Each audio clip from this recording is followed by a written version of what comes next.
to record my reaction video, my review of Honk for Jesus,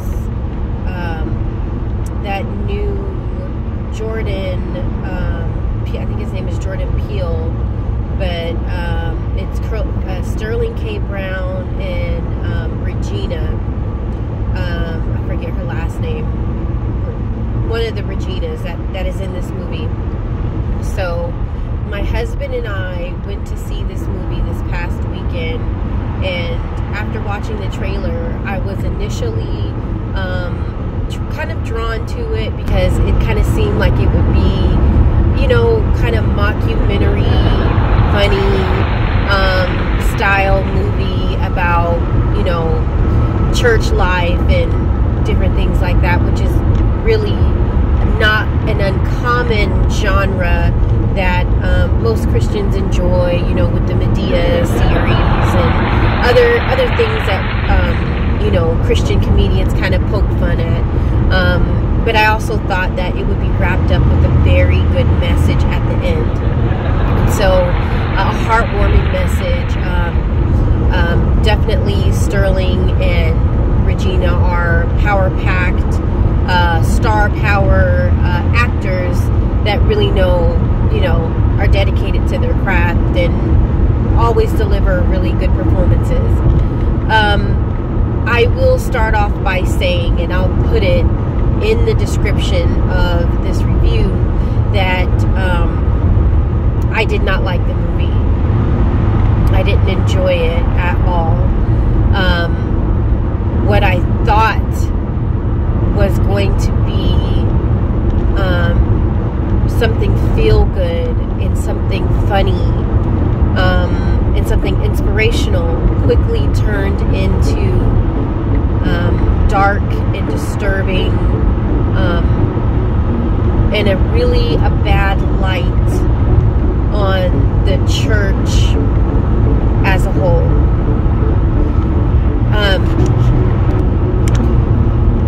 I first of all will start off by saying that as Christians, the Great Commission is to go out and make disciples out of everyone. Go out and disciple people.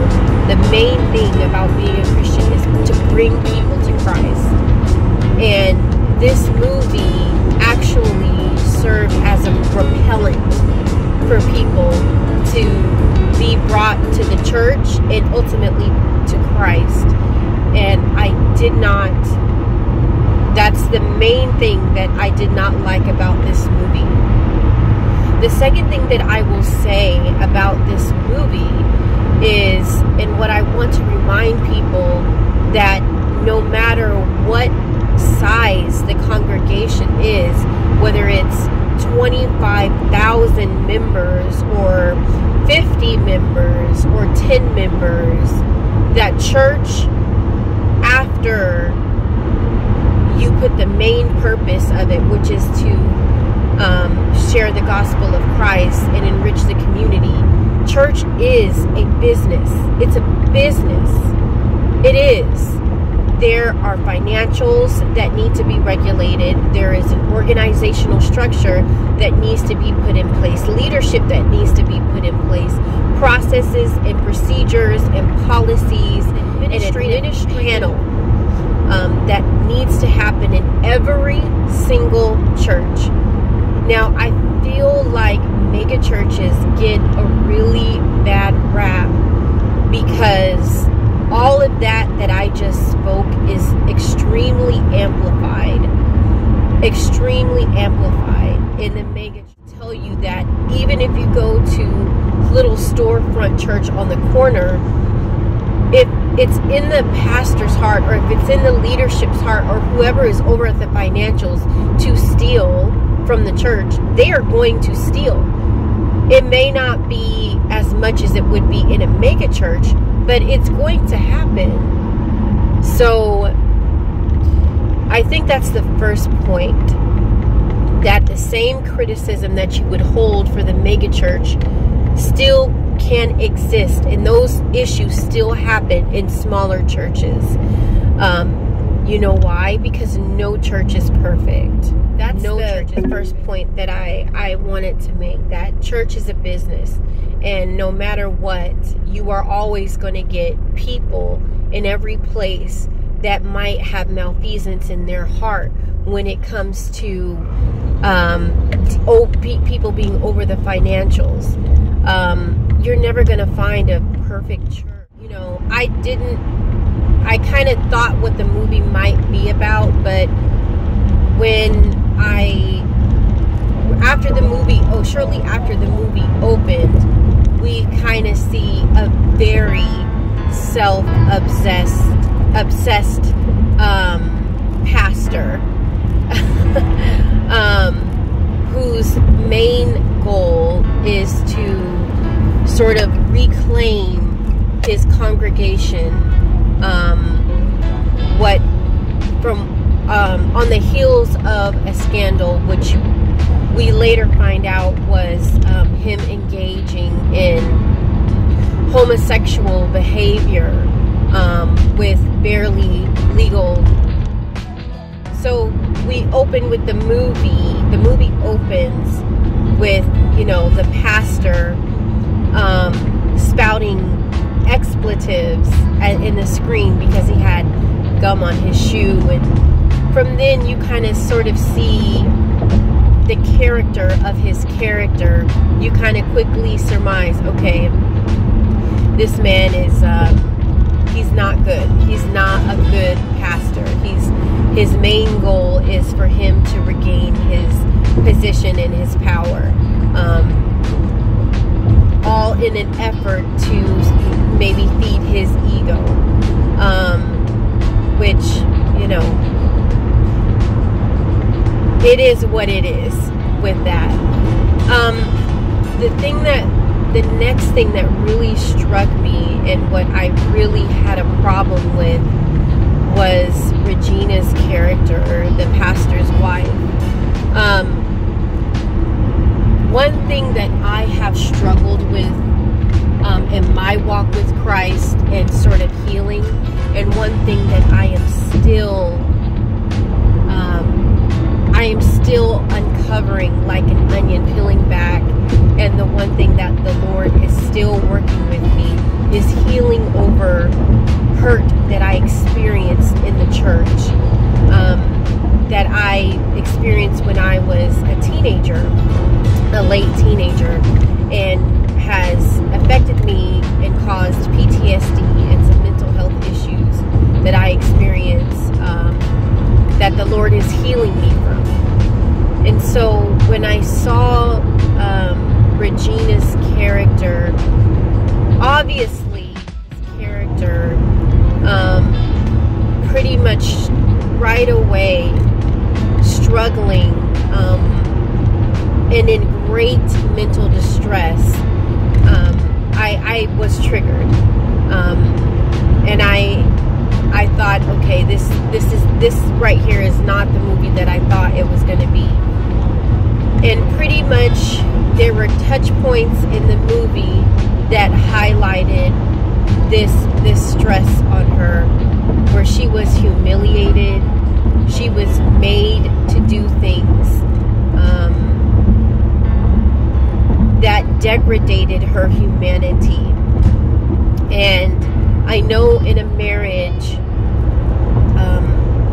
I'm not a pastor's wife, but my mom was a pastor's wife, and I saw firsthand the sacrifices that she had to make being a pastor's wife, and the level of difficulty that came with. And so I have a little bit of firsthand knowledge. Crosses the boundary from, we are no longer doing this because I am led by God, but I am doing this for selfish. Not only am I doing this for selfish gain, I am now infringing upon your humanity. And the scripture that exists, a husband is supposed to love his wife as Christ loved the church. Not only was it not present, it was actually the exact opposite. And so for that reason, that movie really took a really sharp turn into negative territory. There is a scene in the movie, spoiler alert, where the husband and wife are engaged in sexual activity, where they're starting the process of engaging in sexual activity between the husband and the wife. And we can see Sterling's character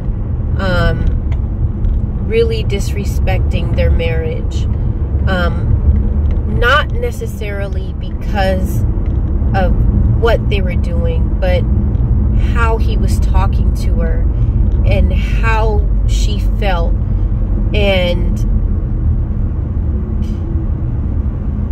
the reason that Regina's character, knowing that she was regulated to a life of dissatisfaction and dishonoring from her husband, and she accepted it, was far beyond something that it was a lot. It was terrible, you guys. It was terrible. I was horrified. And really, at that point, I understood, okay, this pastor is dealing with homosexual desires. Another thing that I really could not get behind with this movie was there was a scene that happened between Regina and her mother. And ironically, it was right off the heels of that sex scene between Regina's character and her husband. And she basically had hit rock bottom, and she called out for help from her mother, thinking that her mother would be a soft place to land, somebody that would give her sound wisdom, sound advice. And this in a quarter mile, turn left. And this whole entire movie is really tongue-in-cheek. So there's a comedic aspect that is rolling throughout the movie. But what I found particularly putrid... Take the next left to stay. I ran out of time trying to record the end of this review for this movie. However, the bottom line is this movie does not portray the church accurately.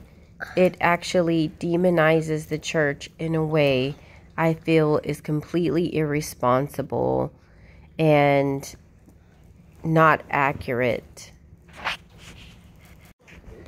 The movie was well done and well performed, but it did not do a good job portraying accurately the church. And for this reason, I'll have to give the movie a thumbs down. If you end up watching the movie, please let me know what you think in the comments below. Thanks.